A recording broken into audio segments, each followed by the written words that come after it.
Hi, Adrian. Thank you for joining us today. How are you? Yeah, very good. My pleasure. Thank you very much indeed for inviting us. No worries at all. Just for everyone's benefit today, if they've not had the pleasure of meeting you before, how long have you been at Barratt's and what do you do there? So 2008, so the last time we were in recession pretty much. So things come full cycle. So I've been with the business 12 years and broadly my job is just to try and facilitate a relationship with the people like yourselves that allow our customers to buy our homes. Brilliant, important job indeed. So let's get stuck straight in. I've got a few questions for you today. So the first one is all about the market. So it's been super busy since the market reopened in May. But how has it been for you as a house builder specifically? Well, I think it's probably important just to reflect back to where we started earlier in the year. So in March, we were transitioning to home working and fairly swiftly had to really shut down the business in its entirety. So most of our staff, around 85% of our staff, were furloughed at that point. And then fairly quickly we moved on to reopening the business through to May the 13th when customers were allowed back in our sales offices. So we've come pretty much full cycle now where all our sales offices are open. We're back constructing on as many sites as we possibly can as quickly as we can. And we've seen really an extraordinary amount of interest. And I think that's broadly true in the sort of house building market as a whole, but also right the way across the property market. If you look at some of the data from Rightmove and Zoopla, demand is well in excess of what it was certainly this time last year. So that's really good news for us. We've had to do a lot of work redesigning construction sites to allow construction with social distancing. We've redesigned sales offices so that both our staff and customers can work and come in there in safety in order to find out more information, hopefully, about their future new home. So yeah, and extraordinary changes over a very short period of time, but broadly, demand is part of its pent-up demand, but I think it's now been going on long enough to show that there's very much still an underlying desire in the UK for people to own their own homes, which is great. Yeah, absolutely. So you're back on site at the moment. Have you opened any new sites or is there any new land acquisition deals? So I think at the moment, well, when we first came back, we were very much looking to complete those properties that some of our customers had been waiting for months. So bear in mind, we may have sold them a property back end of last year. And by the time we got to May, everything had been on hold for months. So we were very much looking to complete those properties that our customers have been waiting for. And now we're moving on to looking at the possibilities of land buying, starting new sites where we can show the demand is there. So that's very much work in progress to see how we can keep delivering our pipeline and turn them into homes for our customers. So one of the questions on brokers' lips may be a bit worried, are we going to run out of stock? Is that going to happen? Do you foresee that? It's a nice problem to have, I guess, isn't it? So clearly sales and demand are very strong. What we have been doing is working with local communities and councils to get permission to build in the evenings, at weekends, so we can accelerate the pace of construction. When we first went back, from memory, I think we were around about 40% of trades were on site because it was the first time we'd ever built with social distancing rules, but we've increased that sort of month on month as we've been through this process. So I don't think we're going to run out of homes to sell to our customers. That's good, encouraging, good to know, good to know. So let's talk about the sales process then. Has that changed for you? So when we were in lockdown prior to sort of May the 13th, we invested in iPhones for all our sales offices and something called a gimbal, which I'd never heard of before personally, which is basically it's a gyroscopic device which allows you to sort of do a walkthrough of a sales home, a sales office or a show home, and for it to look fairly professional. We clearly had to invest a lot in training for our sales advisors. They were used to seeing people face to face, and this was a different method of selling remotely. So after May the 13th, I think possibly some of the sales advisors that were less comfortable with the new method of selling sort of reverted back to really wanting to do everything face to face. But I think broadly we just want to offer our customers the choice of how they interact with us. And where appointment times are limited, we still have to clean down show homes and the sales office after customers have left to make sure that new customers can come in safely. So there is more limited appointment time, and therefore I think the technology is a useful way of engaging with customers without them having to actually get in their car and come to see us. So when they do visit the site, they're already in receipt of a lot of the knowledge that they need in order to make the best use of the visit. So it's interesting, in the broker world, there's obviously lots of talk of aggregators and being able to get your mortgage online without actually having to see anyone. From a customer perspective, are you seeing customers going for the sale and making offers based on virtual tours and not seeing the property? I think I don't know. Would you buy a home without having laid eyes on it physically? Personally, no, and personally also, I don't think I'd take a mortgage out if I didn't get to speak to a broker.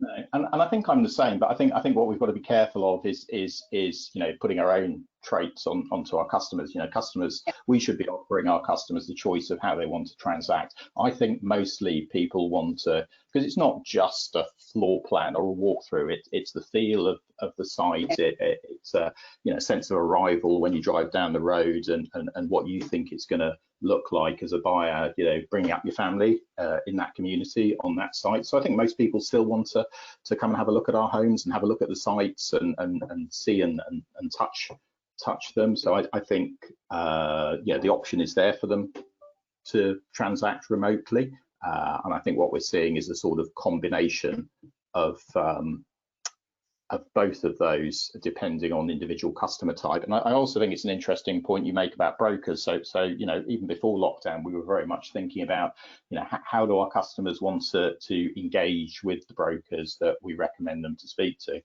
And we'd already had an online presence where you can click through to mortgage information, where people can begin to part qualify themselves.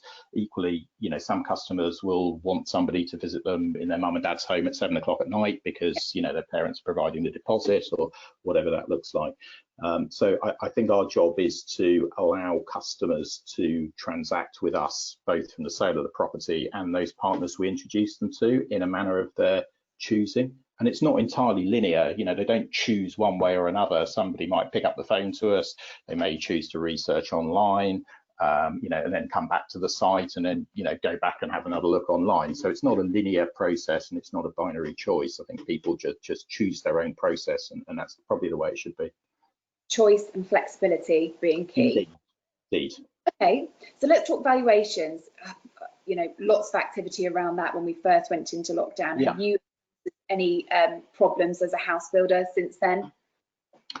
Really not, and I think that's been supported by two things. One, RICS introduced a material uncertainty clause during lockdown, so valuers, irrespective of the fact there was no immediate evidence because there was no sales taking place, could put a higher risk on the valuation, but lenders were happy to accept that was a fair reflection of the open market value. So in effect, they were sort of valuing frozen at March prices, and then coming out of lockdown, demand has been so strong that really there's been no pressure on valuations at all.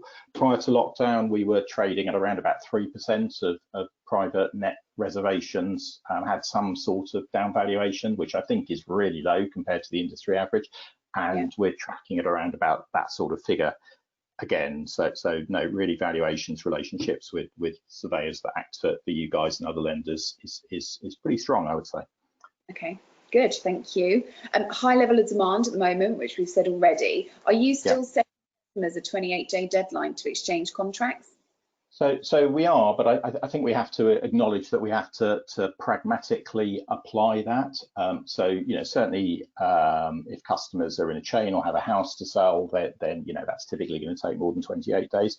And there is some pressure on processing from lenders, who are also suffering from high levels of demand, experiencing high levels of demand, but probably suffering from the fact they've still got a lot of staff working from home, so they're unable to turn around in the sort of timelines that us, our customers, all day would really like to see. So I think it's clearly useful for customers to be arranging their mortgage with a specialist new build mortgage broker, because I think typically speaking they would be best positioned to get the best deal for the customer in the shortest possible time. So we do like to keep to a deadline, but I think we're hopefully pragmatically and sympathetically applying that where we need to. Okay, so a big part of your role is obviously working with brokers. How do you work with them in terms of ensuring there's a smooth process kind of from application to completion?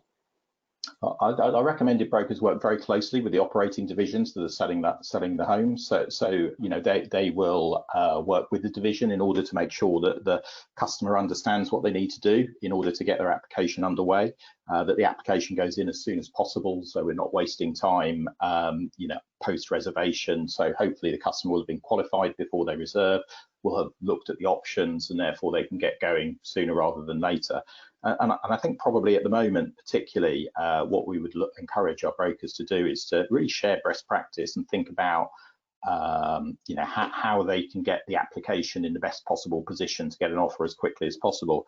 And I think it's challenging at the moment, you know, with criteria changing regularly, particularly for customers on irregular income, so the self-employed, bonus, commission, overtime, those that are on furlough.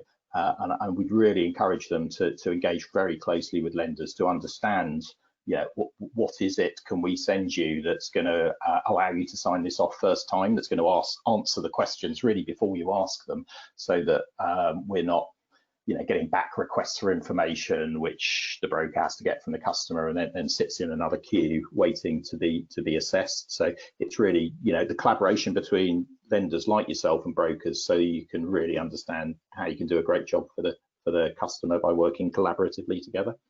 Absolutely. Good thing you mentioned lenders, because I was obviously going to get a specialist lender question in there. But what do you think the role is for specialist lenders in the new build market?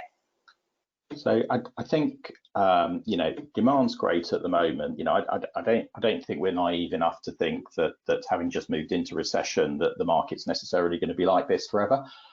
So, you know, there will be more people that encounter difficulties with payments, that have, you know, minor blips hopefully in their credit profile. I think we'll see more companies restructuring.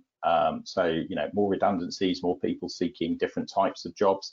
And I think coming out of recession, you often see it's the catalyst for new businesses setting up. So people, you know, are sort of pushed into a position where they possibly do what they've always wanted to do and set up their own business and work for themselves. So that feels to me that it fits very much into a specialist lenders category. And I think those are the areas clearly you could support. I think catering for those customers and possibly also, you know, if there was a challenge to you, typically before lockdown, you know, we were getting mortgage offers from mainstream lenders in less than a fortnight, but probably between 3 and 4 weeks for specialist lenders. So I acknowledge that you're going to ask more questions, they're more difficult cases, but I do think the specialist lender that can really crack that process piece by collaborating with the brokers can really take advantage of the opportunities in the market.